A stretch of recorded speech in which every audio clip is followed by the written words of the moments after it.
आज लिखेंगे नहीं। पिस्वा, इसको पकड़ना। हाँ हाँ, आज हम लिखेंगे ना, आज हम बताएंगे। ये देखिए आप, पेपर लीक का असली चैप्टर आपके सामने खोल रही हूं। 2002 और 2025 की बात है। 24 साल हो गए, 2002 से लेकर 2025। कितने पेपर लीक हुए हैं? कितने पेपर लीक हुए हैं? 45। प्रधानमंत्री कौन कौन से थे जानना चाहेंगे ना आप? पहला नंबर आता है अटल बिहारी वाजपेयी का। सरकार कौन सी थी? एनडीए की। दूसरा नंबर आता है मनमोहन सिंह का। सरकार कौन सी थी? यूपीए की। फिर उसके बाद अगला नंबर आता है नरेंद्र मोदी का। सरकार किसकी है? एनडीए की है। ठीक है, तो यहां पर जो इस वक्त हमने देखा वो क्या देखा कि जो सरकारें थी वो अलग अलग यहां पर देखने को मिल रही थी। ठीक है, और वो सरकारें साफ तौर पर अलग अलग पार्टियों की थी। अटल बिहारी वाजपेयी भी थे, मनमोहन सिंह भी थे और नरेंद्र मोदी भी थे।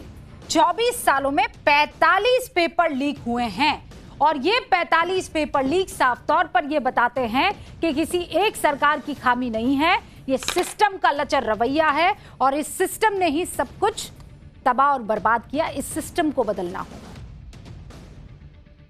खड़ा कीजिए सरकार को कटघरे में, लेकिन पुरानी यादों के साथ। हर सरकार में पेपर लीक होते रहे। ये शर्मिंदगी की बात है कि सिस्टम में ऐसा लूप होल इन पेपर लीक माफियाओं ने बना रखा है कि कोई इसे ठीक ही नहीं कर पा रहा। फिर सवाल उठता है कि पेपर लीक माफिया के सामने सिस्टम इतना लाचार है कि सरकारें आती और जाती रही पर इनका साम्राज्य मिटने का नाम नहीं ले रहा है। और मिटे भी कैसे, ये माफिया अच्छे से जानते हैं कि उनका कोई कुछ नहीं बिगाड़ने वाला। एक मीडिया संस्था की रिपोर्ट है, उसमें सामने आया कि बीते 24 सालों में जिन 45 परीक्षाओं के पेपर लीक हुए हैं उसमें 3,86,00,000 बच्चे शामिल थे और आज तक उनमें से सिर्फ 2 मामलों में पेपर लीक आरोपियों को सजा हुई है। सिर्फ 2 मामलों में। 2 अन्य आरोपी तो विधायक बन चुके हैं। आई एम सॉरी टू से। तो कैसे किसी को डराए? डरेंगे ये पेपर लीक माफिया? करोड़ों बच्चों के सपनों को कुचलने के बाद चैन की नींद सोते हैं ये पेपर माफिया। इनका कोई कुछ नहीं बिगाड़ पाता है।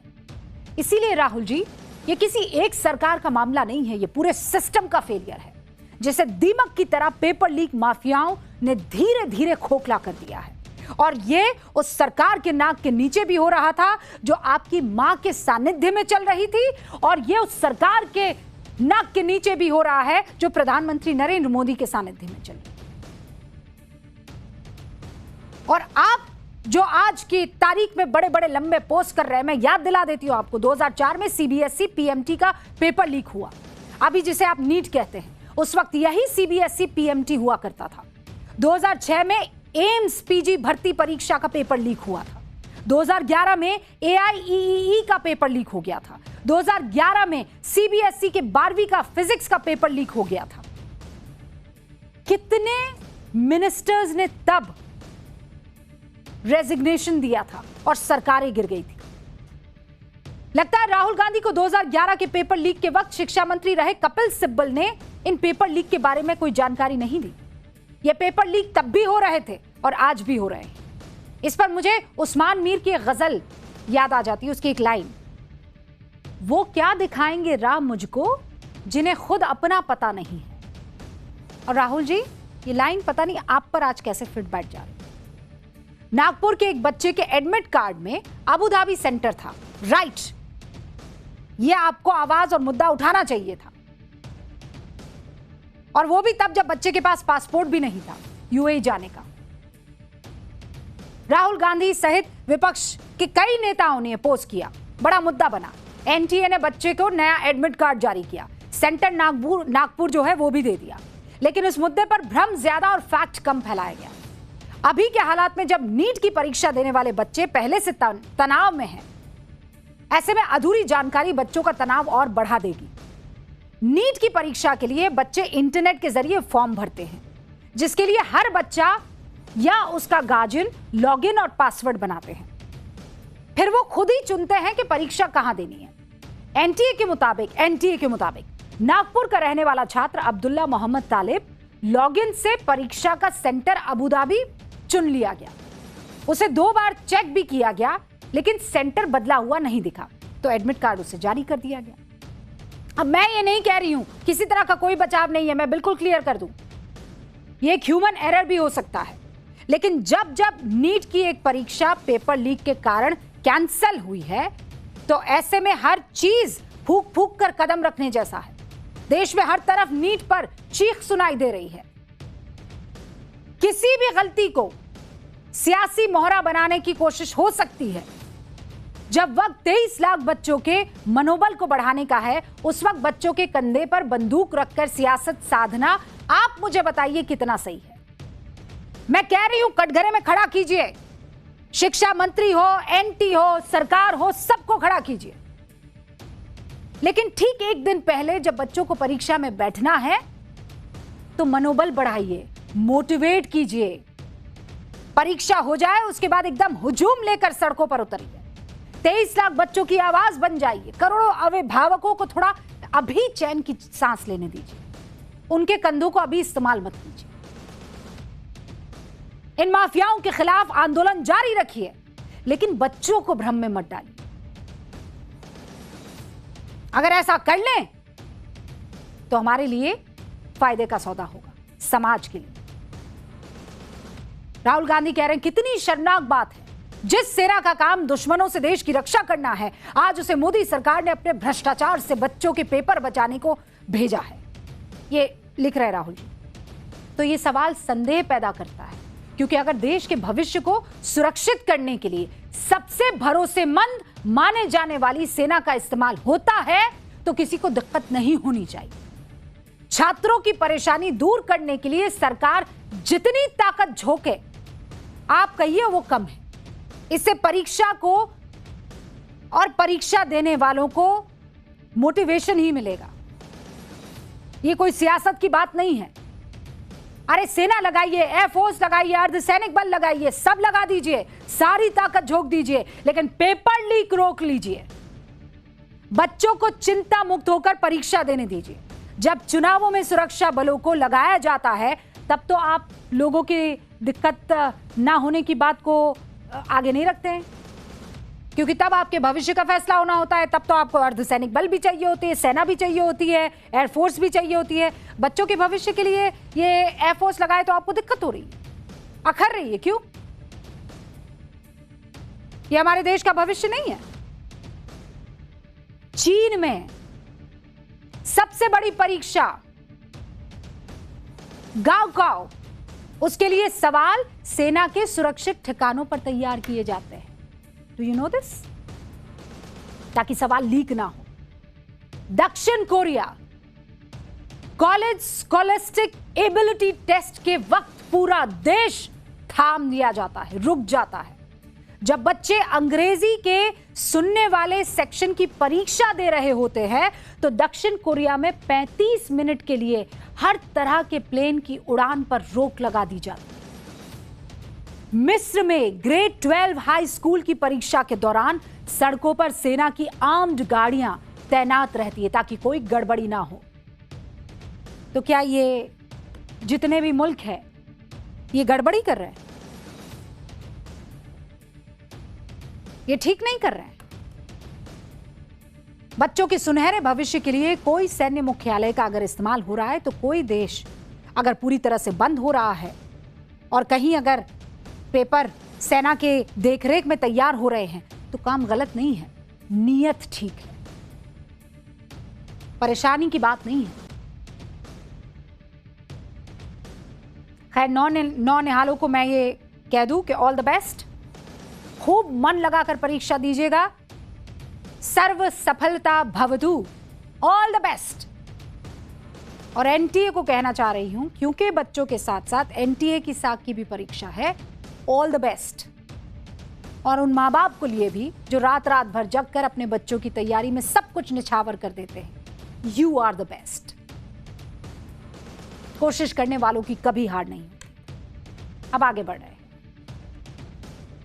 पाठशाला में अब क्लास कपड़ों पर मिली कोड़ों की सजा की। कैसे कट्टरपंथी सोच ने हिजाब के बहाने एक सिंगर का गला दबा दिया, उसकी आवाज छीन ली। क्या कभी कोई सोच सकता है कि किसी को उसकी पसंद के कपड़े पहनने पर सजा दी जा सकती है? वो भी एक नहीं, दो नहीं, बल्कि 74 कोड़ों की सजा। और सिर्फ कोड़ों की सजा नहीं, बल्कि 2 साल तक देश छोड़ने पर पाबंदी लगाने की सजा। 2 साल तक आप कोई गाना नहीं गा सकते। आप सोच रहे होंगे कहां की मैं बात कर रही हूं, सोच रहे हैं ना कहां की बात हो रही है? हैं? टफ है ना सजा, बहुत खतरनाक। अपराध क्या था उस लड़की का और क्यों इतनी कड़ी सजा मिली? क्या उसने कोई अश्लील गाना गाया? जवाब है नहीं। क्या उसने कोई देश विरोधी गाना गाया? जवाब है नहीं। क्या उसके गाने में कोई ऐसा शब्द था जिससे देश की मर्यादा को चोट पहुंच रही थी या देश की धार्मिक भावनाओं को आहत पहुंच रही थी? तो जवाब है नहीं। क्या उसने किसी को उकसाया था? नहीं। तो फिर उसका अपराध क्या था? कोई बता सकता है अपराध क्या था? कपड़ा। कैसा कपड़ा? कोई अपराध नहीं, कोई अपराध नहीं। लेकिन जो लोग सोच रहे अपराध है उसके बारे में बताऊंगी तो आप डर जाएंगे। वो बिना हिजाब के गाना गाने पहुंच गए, उसका अपराध ये था। उसने 4 आदमियों के साथ मिलकर गाना गाया, उसका ये अपराध था। गाना गाते हुए स्लीवलेस कपड़े पहने हुए थे, उसका ये अपराध था। जिस सिंगर को आप इस वक्त स्क्रीन पर देख रहे हैं उनका नाम है परस्तु अहमदी। ईरान की मशहूर सिंगर है, लेकिन अब सिंगर के नाम पर उनकी पहचान नहीं है। पहचान यह है कि इस महिला को 74 कोड़ों की सजा मिली है। आज उनकी पहचान 2 साल तक अपने देश में नजरबंद हो गई महिला के तौर पर हो रही। 2 साल तक आर्टिस्टिक एक्टिविटीज नहीं करेंगी ये महिला, अब लोग इनको ऐसे पहचान रहे हैं। 2 साल तक ये महिला गाना नहीं गा सकती, सिर्फ इसलिए क्योंकि उसने स्लीवलेस पहनी, सिर्फ इसलिए क्योंकि 4 मर्दों की मौजूदगी में उसने गाना गाया। 31 साल की परस्तु अहमदी ने दिसंबर 2024 को YouTube के लिए परफॉर्मेंस दी। 27 मिनट के अपने परफॉर्मेंस में परस्तु ने बगैर हिजाब के एक लाइव कॉन्सर्ट किया। गाना कौन सा गाया था? उसने ईरान का एक लोकप्रिय देशभक्ति गीत आज खूने जवानाने वतन यानी मातृभूमि के युवाओं के खून से यह गाना गाया। अरे किसी भी देशवासी को उस बेटी पर फख्र होना चाहिए था कि उसने अपनी खूबसूरत आवाज में देशभक्ति का तराना छेड़ा। और किया क्या? वहां की कोर्ट ने इस बेटी को 74 कोड़ों की सजा सुनाई। सजा सुनाने वाली ईरानी कोर्ट ने आर्टिस्ट पर अश्लील कंटेंट पब्लिश करने और सार्वजनिक शालीनता का उल्लंघन करने का आरोप लगाया। जब वीडियो YouTube पर अपलोड किया गया तो लड़की ने इस वीडियो के कैप्शन में इसे काल्पनिक कॉन्सर्ट बताया था। परस्तु ने इस वीडियो को लोगों ने महिलाओं की अभिव्यक्ति की आजादी का प्रतीक बताया, लेकिन ईरानी अधिकारियों ने इसे कानून के खिलाफ माना। क्यों? क्योंकि ईरान में महिलाओं के लिए सार्वजनिक जगहों पर हिजाब पहनना अनिवार्य है। अधिकारियों ने बिना हिजाब पहनकर गाने के नियमों का उल्लंघन माना। ऐसा नहीं था कि कॉन्सर्ट के खिलाफ लोगों में कोई नाराजगी देखने को मिली थी, जबकि उस पर तो लोगों ने खूब प्यार लुटाया। कॉन्सर्ट का वीडियो मिनटों में वायरल हो गया। YouTube पर लाखों लोगों ने इसे देखा और पसंद किया, लेकिन जैसे ही वीडियो सोशल मीडिया पर वायरल हुआ, ईरान में हड़कंप मच गया। ईरानी अधिकारियों ने परस्तु अहमदी और कई संगीतकारों को हिरासत में ले लिया। हालांकि बाद में उन्हें रिहा कर दिया गया, लेकिन वीडियो अपलोड करने के मामले में उनके खिलाफ कानूनी कार्रवाई जारी रही और इसकी सजा का ऐलान हुआ 18 जून 2026 को। और सजा भी ऐसी जिसके बारे में जिसने सुना हो वो हैरान रह जाए, कलेजा मुंह को आ जाए। लेकिन मेरा सवाल उस रुदाली गैंग से है, उस चीख मारने वाली गैंग से है जो जरा जरा सी बात पर हमारे देश में हड़कंप मचाने की कोशिश करती है कि ये देश महिलाओं के खिलाफ है, फला कौम के खिलाफ है, फला मजहब के खिलाफ है। आज सवाल सिर्फ ईरान का नहीं है, सवाल है सेलेक्टिव संवेदनशीलता का, सेलेक्टिव आउटरीच का। सवाल है कि अगर किसी गाने की कीमत एक महिला को 74 करोड़ के तौर पर चुकानी पड़ती है तो क्या दुनिया सिर्फ तमाशबीन बनी रहेगी? सबसे बड़ा सवाल, जो लोग इस मुद्दे पर महिलाओं की आजादी की बात करते हैं, बोल के लब आजाद है, अरे बोल के लब कहां सिल गए? ऑल आइज ऑन तेहरान अब नहीं है, ऑल आइज ऑन रफा अब नहीं है, ऑल आइज ऑन गजा अब नहीं है। जहां राजनीतिक फायदा वहां पे हम ऑल आइज करेंगे और बाकी हम आंख बंद कर देंगे। महसा अमीनी आंख बंद कर देंगे। पूरी दुनिया में नारा गूंज रहा था, विमेन लाइफ फ्रीडम। सेलिब्रिटीज बोल रहे थे, एक्टिविस्ट बोल रहे थे, मानवाधिकार संगठन बोल रहे थे। जब गाजा में युद्ध हुआ, all eyes on Rafah, all eyes on Gaza. संसद भवन में तो बैग लेकर घूम रहे थे लोग, फिलिस्तीन वाला। अब इस महिला के लिए कोई आवाज नहीं उठाएगा, हम तो उठाएंगे। बोल के लब आजाद।